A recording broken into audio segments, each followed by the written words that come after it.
Hello student, हम आपके लिए आपकी विज्ञान विषय कक्षा 8 जो कि आरबीएसई में चलती है उसके पाठ के जो पीछे प्रश्न उत्तर दिए हुए होते हैं उन प्रश्नों को उत्तर के सहित लेकर के आए हैं। और इसके अलावा हमने अतिरिक्त प्रश्न उत्तर भी इसमें सम्मिलित किए हैं पाठ के एंड में। तो ये सभी प्रश्न उत्तर देखने के लिए शुरू करते हैं। पहला प्रश्न, निम्नलिखित में से किसको पीटकर पतली चादरों में परिवर्तित किया जा सकता है? तो यहाँ पर ऑप्शन दे रखे हैं, क जिंक, ख फास्फोरस, ग सल्फर, ख ऑक्सीजन। तो उत्तर होगा क जिंक। प्रश्न नंबर 2, निम्नलिखित में से कौन सा कथन सही है? सभी धातुएं तन्य होती हैं, सभी अधातुएं तन्य होती हैं, सामान्यतः धातुएं तन्य होती हैं, कुछ धातुएं तन्य होती हैं। तो यहाँ सही उत्तर होगा सामान्यतः धातुएं तन्य होती हैं। ऑप्शन नंबर ग यहाँ पर सही उत्तर होगा। प्रश्न नंबर 3 है, रिक्त स्थानों की पूर्ति कीजिए। फास्फोरस बहुत सक्रिय धातु है, तो यहाँ खाली जगह में हम सक्रिय भर देंगे। ख, धातुएं ऊष्मा और विद्युत की सुचालक होती हैं, तो यहाँ खाली जगह में हम इन दोनों को भर देंगे। ग, आयरन कॉपर की अपेक्षा अधिक अभिक्रियाशील है, तो यहाँ अधिक भर देंगे। घ, धातुएं अम्लों से अभिक्रिया कर गैस हाइड्रोजन बनाती हैं, तो यहाँ हाइड्रोजन हम खाली जगह में भर देंगे। प्रश्न नंबर 4 है, यदि कथन सही है तो टी और यदि गलत है तो कोष्टक में एफ लिखिए। तो यहाँ पर सबसे पहला सेंटेंस है ग, देखिए आप, सामान्यतः अधातु अम्लों से अभिक्रिया करते हैं, तो ये अम्लों से सामान्यतः जो धातु अधातु हैं अम्लों से अभिक्रिया करते हैं, गलत है, इसलिए हमने यहाँ पर एफ लिख दिया। ख, सोडियम बहुत अभिक्रियाशील धातु है, तो ये सही वाक्य है, इसलिए यहाँ टी लिख देंगे। ग, कॉपर जिंक सल्फेट के विलयन से जिंक को विस्थापित करता है, गलत वाक्य है, इसलिए यहाँ पर हमने एफ लिख दिया है। घ, कोयले को खींचकर तारें प्राप्त की जा सकती हैं, ये भी गलत वाक्य है, कोयले को खींचकर तार नहीं बनाए जा सकते हैं, तो यहाँ पर भी हमने एफ लिख दिया है। अगला प्रश्न नंबर 5 देखते हैं। नीचे दी गई सारणी में गुणों की सूची दी गई हुई है, इन गुणों के आधार पर धातुओं और अधातुओं में अंतर लिखिए कीजिए। तो बच्चों ये प्रश्न जो है धातु और अधातुओं में अंतर, ये बहुत ही मोस्ट है, ज़्यादातर बोर्ड के एग्जाम में ये आता रहता है। तो इनके अंतर को हम सारणी में इस तरह से लिखेंगे। देखिए यहाँ गुण दे रखे हैं, यहाँ धातु का नाम और यहाँ अधातु, धातु के गुण और अधातु के गुण। नंबर 1 है गुण में दिखावट, तो दिखावट में धातु कैसा होता है? चमकदार होता है, अधातु चमकदार नहीं होती है। कठोरता में धातु कठोर होती है और अधातु कठोर नहीं होती है। अगाध वर्धनीयता में धातु अगाध वर्ध्य होती है और अधातु अगाध वर्ध्य नहीं होती। तन्यता में धातु तन्य होती है और अधातु तन्य नहीं होती है। ऊष्मा चालन, ऊष्मा की सुचालक होती है धातु और अधातु ऊष्मा की कुचालक होती है। विद्युत चालन, उस धातु विद्युत की सुचालक होती है और अधातु विद्युत की कुचालक होती है। तो इस तरह से ये 6 गुणों के आधार पर 6 अंतर हो गए हैं। आगे का प्रश्न देखते हैं। निम्नलिखित के लिए कारण दीजिए। एल्यूमिनियम की पन्नी का उपयोग खाद्य सामग्री को लपेटने में किया जाता है, तो क्यों? क्योंकि इसका उत्तर है एल्यूमिनियम की पन्नी का उपयोग खाद्य सामग्री को लपेटने में किया जाता है क्योंकि एल्यूमिनियम अगाधवर्ध्य है, अर्थात इसकी पतली चादरें और पन्नियां बनाई जा सकती हैं और यह खाद्य सामग्री से अभिक्रिया नहीं करती है, तो इसमें कोई भी खाने की चीज़ खराब नहीं होती है, इसलिए इसका उपयोग खाद्य सामग्री को लपेटने में किया जाता है। दूसरा अगला प्रश्न है ख नंबर का, निमज्जन छड़ें या इमर्सन रोड धात्विक पदार्थों से निर्मित होती हैं, तो यहाँ उत्तर होगा निमज्जन छड़ें धात्विक पदार्थों से निर्मित होती हैं क्योंकि धातुएं ऊष्मा और विद्युत की सुचालक होती हैं। अगला प्रश्न है ग, कॉपर जिंक को उसके लवण के विलयन से विस्थापित नहीं कर पाता है, तो यहाँ उत्तर होगा कॉपर जिंक को उसके लवण के विलयन से विस्थापित नहीं कर सकता है क्योंकि कॉपर जिंक से कम अभिक्रियाशील है। जिंक जो है ना, जिंक ज़्यादा अभिक्रियाशील होती है और कॉपर कम होता है उससे, इसलिए कॉपर जिंक को उसके लवण के विलयन से विस्थापित नहीं कर सकता है। अगला प्रश्न है घ, सोडियम और पोटेशियम को मिट्टी के तेल में क्यों रखा जाता है, तो इसका उत्तर होगा सोडियम और पोटेशियम बहुत ही अभिक्रियाशील हैं। यह ऑक्सीजन और जल के साथ अत्यंत तीव्र गति से क्रिया करते हैं और ऊष्मा उत्पन्न करते हैं। यही कारण है कि इन्हें मिट्टी के तेल में संचित रखा जाता है। यदि इनको पानी में या बाहर रख देंगे तो इनमें आग लग जाती है बहुत ज़्यादा अभिक्रियाशील होने के कारण, इसलिए इनको मिट्टी के तेल में रखा जाता है। प्रश्न नंबर 7 है, क्या आप नींबू के अचार को एल्यूमिनियम के पात्रों में रख सकते हैं? स्पष्ट कीजिए। तो यहाँ हम उत्तर लिखेंगे नहीं।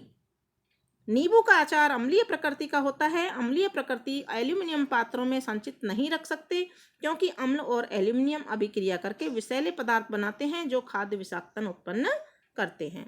तो इस तरह से हम एल्यूमिनियम के पात्रों में नींबू के अचार को नहीं रख सकते हैं। अगला प्रश्न नंबर 8 देखते हैं। नीचे दी गई सारणी के कॉलम फर्स्ट में कुछ पदार्थ दिए गए हैं, कॉलम सेकंड में उनके कुछ उपयोग दिए गए हैं। कॉलम फर्स्ट के पदार्थों का कॉलम सेकंड से सही मिलान कीजिए। तो हम यहाँ देखते हैं, गोल्ड को यहाँ थर्मामीटर से मिलाया है, लेकिन गलत है। जो ये ऊपर वाला प्रश्न है इसमें उल्टे सीधे दे रखे हैं, तो हम इसका सही उत्तर लिखेंगे इस तरह से। देखिए किस तरह से हम लिखेंगे। कॉलम 1 में गोल्ड है। गोल्ड किस काम आता है? आभूषण बनाने के काम आता है, तो हमने यहाँ आभूषण लिख दिया है। Number 2 iron. नंबर 2 में आयरन है। आयरन जो लोहा होता है उसको आयरन कहते हैं, तो ये मशीनें बनाने के काम आता है, तो मशीनें इसके सामने लिख देंगे। तीसरा है एल्यूमिनियम के सामने खाद्य सामग्री लपेटना। चौथा कार्बन के सामने ईंधन। पांचवा कॉपर के सामने बिजली के तार। छठा मरकरी के सामने थर्मामीटर। तो इस तरह से यहाँ सही लिख देंगे। प्रश्न नंबर 9, क्या होता है जब तनु सल्फ्यूरिक अम्ल कॉपर प्लेट पर डाला जाता है? संबंधित अभिक्रियाओं के शब्द समीकरण भी लिखिए। तो इसका उत्तर होगा, जब तनु सल्फ्यूरिक अम्ल कॉपर प्लेट पर डाला जाता है तो कॉपर सल्फेट तथा हाइड्रोजन गैस उत्पन्न होती है, जिसका शब्द समीकरण है इस तरह से, कॉपर प्लस सल्फ्यूरिक अम्ल बराबर कॉपर सल्फेट प्लस हाइड्रोजन। अगला प्रश्न है ख, इसमें लोहे की कील कॉपर सल्फेट के विलयन में रखी जाती है, क्यों? संबंधित अभिक्रियाओं के शब्द समीकरण भी लिखिए। तो इसका उत्तर होगा, लोहे की कील को कॉपर सल्फेट के विलयन में रखने पर कॉपर सल्फेट विलयन से कॉपर विस्थापित हो जाता है, इससे आयरन सल्फेट तथा कॉपर प्राप्त होता है, और इसका शब्द समीकरण है कॉपर सल्फेट प्लस आयरन बराबर आयरन सल्फेट प्लस कॉपर। इसके बाद में प्रश्न नंबर 10 है, सलोनी ने लकड़ी के कोयले का एक जलता हुआ टुकड़ा लिया, उससे उत्सर्जित होने वाली गैस को एक परख नली में इकट्ठा किया। तो प्रश्न है क, वह गैस की प्रकृति को कैसे ज्ञात करेगी? और दूसरा प्रश्न इसमें ख है, इस प्रक्रम में होने वाली सभी अभिक्रियाओं के शब्द समीकरण लिखिए। तो इसका उत्तर लिखेंगे हम, पहले क का उत्तर लिखेंगे। जो क है, वह गैस की प्रकृति को कैसे ज्ञात करेगी? तो यहाँ उत्तर होगा इसका, गैस की प्रकृति की जांच। लकड़ी के कोयले से उत्सर्जित गैस कार्बन मोनोऑक्साइड या कार्बन डाइऑक्साइड है, जो जल में विलय होकर कार्बनिक अम्ल बनाता है। यदि इसमें नीले लिटमस पत्र को रखेंगे तो वह लाल हो जाता है, जो कि उसकी अम्लीय प्रकृति को प्रदर्शित करता है। तो इस तरह से इसकी जांच हो जाएगी। और ख का उत्तर होगा, लकड़ी के कोयलों को जलाया जाता है तो यह ऑक्सीजन से अभिक्रिया करके अम्लीय ऑक्साइड कार्बन डाइऑक्साइड बनाता है, और जिसका शब्द समीकरण है लकड़ी का कोयला प्लस ऑक्सीजन बराबर कार्बन डाइऑक्साइड। प्रश्न नंबर 11 है, एक दिन रीता अपनी माँ के साथ आभूषण विक्रेता की दुकान पर गई। उसकी माँ ने सुनार को पॉलिश करने हेतु सोने के पुराने आभूषण दिए। अगले दिन जब वे आभूषण वापस लाई तो उन्होंने पाया कि उनका भार कुछ कम हो गया है, यानी वजन कुछ कम हो गया है। क्या आप भार में कमी का कारण बता सकते हैं? तो यहाँ पर इसका उत्तर होगा, सुनार आभूषण साफ करने के लिए एक्वेरेजिया का विलयन का उपयोग करते हैं। सोना इस एक्वेरेजिया विलयन में घुल जाता है, इसलिए रीता की माँ के आभूषण का भार कम हो गया। एक्वारेजिया हाइड्रोक्लोरिक अम्ल के 3 भाग तथा नाइट्रिक अम्ल के 1 भाग को मिलाकर बनाया जाता है। जो सुनार होते हैं एक्वारेजिया के विलयन में डुबो देते हैं आभूषण को साफ करने के लिए, और उसमें थोड़ा बहुत सोने का जो कुछ भाग है वो उसमें मिल जाता है, इसलिए उनका भार कम हो गया।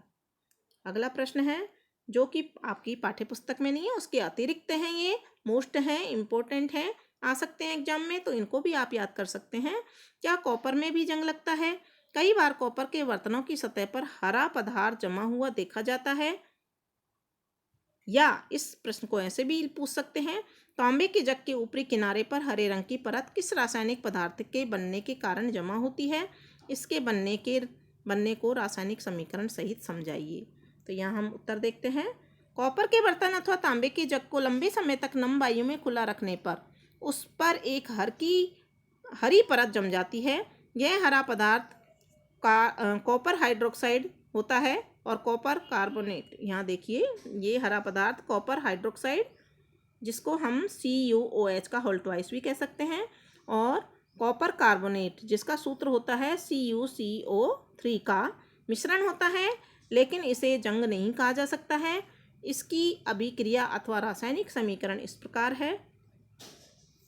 यहाँ देखते हैं हम रासायनिक अभिक्रिया। 2Cu plus H2O plus CO2 plus O2 बराबर CuOH का होल ट्वाइस प्लस CuCO3।